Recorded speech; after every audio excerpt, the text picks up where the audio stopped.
लाइबो वहां दी हजि लेबा जगह से हम नंगना लेबा दुगा सेंट्रल फोर्सेस सिंग लेबा जगह नि कदा दिगी कापै नु से इराई लाइबा पोने दो ममांगी सुमना कंदा खोय खामे लोके तो जु यु ngawraga kaptharakpani haiba adagi somgi praja singna phongdrakpai matung inani yu ngawraga kaptharakpani yu ngawraga kaptharadi yaradra haiba wang sulai aduga changiba jaga du si lalaga moidu kapamidu lalaga border lanthoga atopa country mada chakkido sunati changsallaga operation tawraga maduda phaba ngamdriba adagi somna kana mamang do dogni amusiba inaw amasu khoi paumi oiramba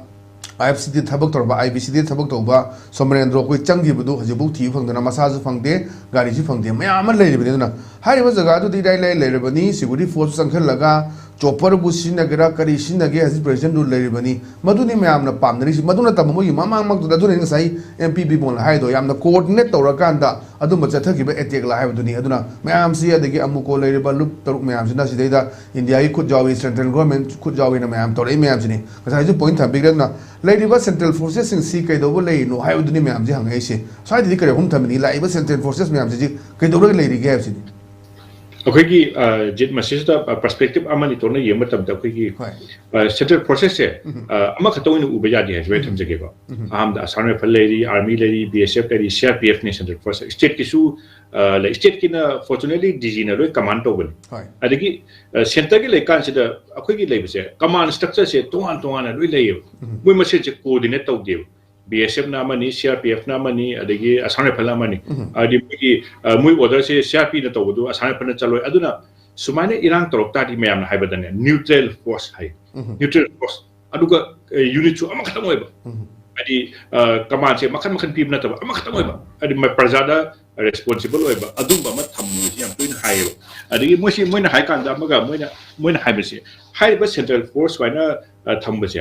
अमा खतंग command तौसे कई ना मतलब responsible होय बसे fix तौर तो याने होजिक चाहिँ मतलब बीएसएफ अदा बीएसएफ में कदम हारा कने ए हको जु ऑर्डर फंगेन सीआरपी जु कदम हारा कने अदगी असान फजु कदम हारा कने आर्मी दी लेता मानि को अदो चवा तक अदो मुसे तो सु हारा पसे कांसे दा कनान खुमदुइ नो अदि एसपी दा हारेदना एसपी ना कमांड तौ देब हारिबा स्ट्रक्चर मैम कइरोदा हजि मैम अखोइना हजिकी सिगी मतंग दा अखोइना हंगनरे चवा चापुरा तो कइगिन वन मोन हाम तमदा so champudadi asane phagedi kenona brigadier amna command tawi hai brigadier du ma hakan matik tu da ma mana pai mati amana BSF na pai aduna maswai to kanda neutral force ba mina thajaba manipur le ba mi khutem na thajaba aduma force ma darkar oi la security arrangement lu de lu solution to da kai hai patam da hane ba lari sing che jit akoi localize or pa ma localize hai je kai ha patam da khundura sum le chalani adigi civic action program tawani mahum duga sanadana khona laikanda mugi khundu changa mi phabagi sakti do haidi masagi operation to gada kangu do football sanadana adigi medical camp to adu phatte habla taba adum do ina chakhidana praja ga naksanana ba praja du marakta phatta ba tholok do phabe muhta praja du naksanaraga moine sum hang hang leramaga hai samna habda laibe lengai ba mayam du sei amanigi posting lakpa ngakta ne adi mochu punsi tanna ai matab da thok tagal ore na manipur se da shanti porke peace porke habi concept to madu leibra leitabra habi concept am dai aduna akoina hajik manipur joja pugi kano chei kanar chei duina governor security advisor am hara security advisor na mu kaure BSF ta high gram aduna masi pura pung chai chai ga leibase sumani irang thorko matam dari sam har matam da example akoi lojab ya satis ka karo da national movement se ja akoi CRP da pull up pitwe CRP da pull up pitwe je CRP da moigi kano specialized force de akoi sali CRP se na teu specialized force ama CM ga masi se lo se lage ada moida ada moida one mission ne moida pirise ai moiga prajame adoga noide nushina football sana haibna te national movement se march ke ta thama thoi haigera ama bhai masing lo se lu mission on pirine adwaina piba mission ama piba force manipur da lekti aduna ninga sai akhoi ga sai first round da sai som hangba manipur prajam na haibadu central forces lai myam se suti lakpani haiba ma leyo ani subada central forces ki yam lu amna akhoi gi expenses se manipur gi expenses yam kyam sapamna akhoi se laiba suppose mayam haina bane 60,000 changre 70,000 changre 40,000 tata di mana de ko ila hai no baga me 32 no mi du tumba ya de ni kai na kan aeroplane pusale yana madla email do kadai de sinage kadai thamino ha ba issue ma ya to ina mayam hangna da adi hai ba mayam sida manipur hari se manipur gi ngara moina leiba ya roi na hari se jwa champur gi amanu da na te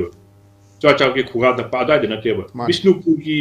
ꯑꯩꯈꯣꯏ ꯁꯤꯗ ꯍꯥꯏꯗꯤ ꯃꯁꯤꯗ ꯎꯠꯂꯤꯁꯤꯅ ꯀꯩꯅꯣ ꯀꯥꯟꯗ ꯃꯣꯏꯒꯤ firing range ꯒꯤ ꯃꯅꯨꯡꯗ ꯂꯩ ꯍꯥꯏꯕꯅꯦꯕ ꯐꯥꯏꯔꯤꯡ ꯔꯦꯟꯖ ꯍꯥꯏꯁꯦ ꯃꯣꯏꯅ ꯀꯥꯞꯄ ꯅꯣꯡꯃꯩ ꯑꯃꯒꯤ ꯔꯦꯟꯖ ꯃꯤ ꯂꯣꯏ ꯈꯪꯕ ꯉꯥꯛꯇꯅꯦꯕ ꯑꯗꯨ ꯑꯣꯏꯇꯥꯔꯗꯤ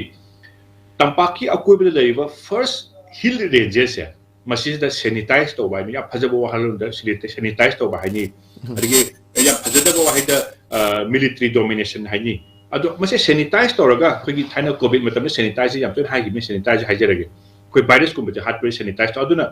ꯐꯥꯔꯁ ꯍꯤꯜ ꯔꯦꯟꯖꯁꯦ ꯃꯁꯤ ꯐꯖꯅ ꯃꯤꯂꯤꯇꯔꯤ ꯗꯣꯃꯤꯅꯦꯁꯟ ꯁꯦꯅꯤꯇꯥꯏꯖ ꯇꯧꯕ ꯃꯇꯝꯗ ꯃꯅꯤꯄꯨꯔꯒꯤ ꯏꯔꯥꯡ ꯂꯣꯏꯔꯦ ꯌꯥꯝ ꯇꯣꯏꯅ ꯍꯥꯏꯌꯦꯕ ꯀꯩꯅꯣ ꯍꯥꯏꯀꯥꯟꯗ ꯐꯥꯔꯁ ꯍꯤꯜ ꯔꯦꯟꯖ ꯃꯥꯄꯜꯁꯤ ꯃꯅꯨꯡꯗ ꯑꯍꯥꯟꯕ ꯍꯤꯜ ꯔꯦꯟꯖꯁꯤꯗꯒꯤ ꯉꯁꯥꯏ ꯁꯣꯝꯅ ꯍꯪꯕꯗ ꯌꯥꯝ ꯐꯖꯕ ꯑꯃ ꯌꯥꯎꯋꯦꯕ